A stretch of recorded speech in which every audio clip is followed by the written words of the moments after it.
এইটা হচ্ছে ভেন্ডির দো পেঁয়াজা। আর এই ভেন্ডির দো পেঁয়াজা এত বেশি মজা যে ভেন্ডি দিয়ে যে এত মজার একটা দো পেঁয়াজা বানানো যায় আমি জানি না তোমরা এর আগে জানো কিনা। তবে হ্যাঁ, তোমরা অবশ্যই কিন্তু এই ভেন্ডির দো পেঁয়াজাটা বাসায় মানে একবার হলো বানায় খাইবা।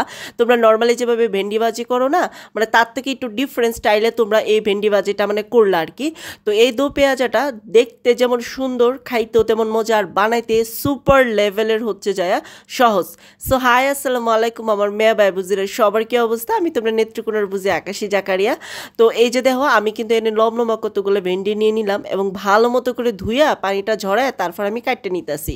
আর এই ভেন্ডিগুলা কিন্তু আমি দেখো একটু বড় বড় সাইজের করে কাটলাম, ঠিক এইরকম আর কি। হ্যাঁ আমার মেয়া ভাই বুঝিরা, তোমরা যদি ছোটো ছোটো করে কাটো ভেন্ডিটা তাহলে কিন্তু গলে যাওয়ার সম্ভাবনা থাকবে খুবই বেশি। এই জন্য ঠিক এরকম সাইজ করে করে কিন্তু কাটতে হইব। আর এই যে দেখতেছো বোটাগুলা, এগুলো কিন্তু আমি ফালাই দিলাম, এগুলো কিন্তু আমি ব্যবহার করতাম না আর কি। টসটসা লাল দুইটা টমেটো আমি এরকম কিউব করে কাটতে নিছি। আর এই যে দেখো ভিতরে যে পানিটা আছে এটা ফেলাই দিয়া জাস্ট হচ্ছে আমি ঠিক এরকম করে কাটতে রেখে দিছি আর কি। এখানে আমি 3টার মতো পেঁয়াজ নিছি বড় বড়, আর কিউব করে কাটতে নিছি। ঠিক এটা খুবই ইম্পর্টেন্ট একটা পার্ট।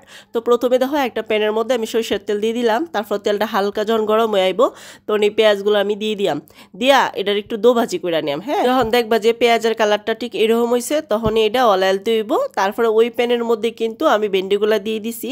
আর ভেন্ডিগুলারও কিন্তু অনবরত নাইরা নাইরা কিন্তু আমি এটারে একটু দো ভাজি করে নিই আমার কি। হ্যাঁ, এটা কিন্তু মিডিয়াম টু লো হিটে কিন্তু এটা ভাজতে হবে, বেশি হাই হিটে ভাজলে কিন্তু কালারটা একদম বেশি চেঞ্জ হয়ে যাব, তখন কিন্তু ভাজতে ভালো লাগবে। আমার মেয়ে ভাই বুঝিরা, এরপরে দেখো প্যানটারে আমি ভালো মতো করে ধুইয়া আমি সরিষার তেল দিয়ে দিলাম এবং সামান্য পরিমাণ কিন্তু একটু জিরা দিয়ে দিলাম, দিয়া তেলের মধ্যে হালকা একটু ভাজি করে এরপরে আমি পেঁয়াজ দিয়ে দিলাম। পেঁয়াজটা আমি অল্পই দিছি, যেহেতু পরবর্তীতে আমি পেঁয়াজ ব্যবহার করি আমি জন্য অল্প দিলাম আর কি।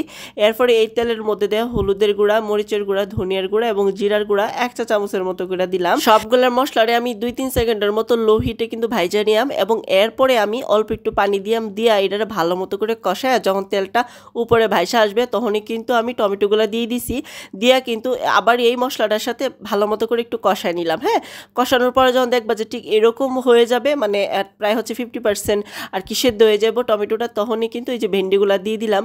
আর এই ভেন্ডিগুলা কিন্তু আগে থেকে দো ভাজি করে রাখতে হইব তোমাদের, মানে কাঁচা ভেন্ডিটা দেওয়া যাবে না। এরপরে দেখো আমি লবণ পরিমাণ মতো দিলাম এবং কাঁচামরিচ দিয়ে দিলাম। ঝালটা সম্পূর্ণ তোমাদের উপর ডিপেন্ড করবে। যারা একটু বেশি ঝাল খাইতে পছন্দ করো তারা একটু বেশি ঝাল খায়, বা যারা কম ঝাল খাইতে পছন্দ করো তারা কম খায়, বা কোনো সমস্যা নাই। তারপরে যখন দেখবা যে 60 থেকে 70% হয়ে গেছে ভেন্ডিটা, তখন কি করবা, ওই যে দো ভাজি করে রাখছিলাম যে পেঁয়াজগুলো, এগুলা দিয়ে দিলাম।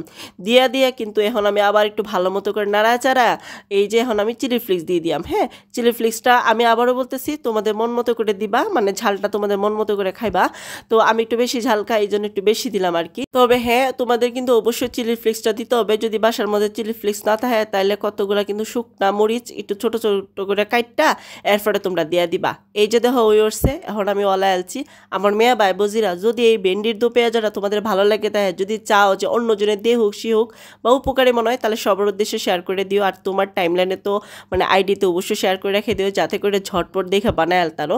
আর এই যে আমার যে পেজটা আছে না আকাশী স্তর, এটাতে হচ্ছে ফলো দিবা, আমার চ্যানেলটাতে সাবস্ক্রাইব করবা। হ্যাঁ, তোমরা যারা ভেন্ডি খাইতে পছন্দ করো বা যারা পছন্দ করো না তারা দুজনে এটা ট্রাই করে দেখবা। আমি একদম গ্যারান্টি দিয়ে কইতাছি ভেন্ডির একবারে প্রেমে পড়বা, আর খাওয়ার পরে কইবা বুঝি একবার ডাহাতি লেভেলের মজা।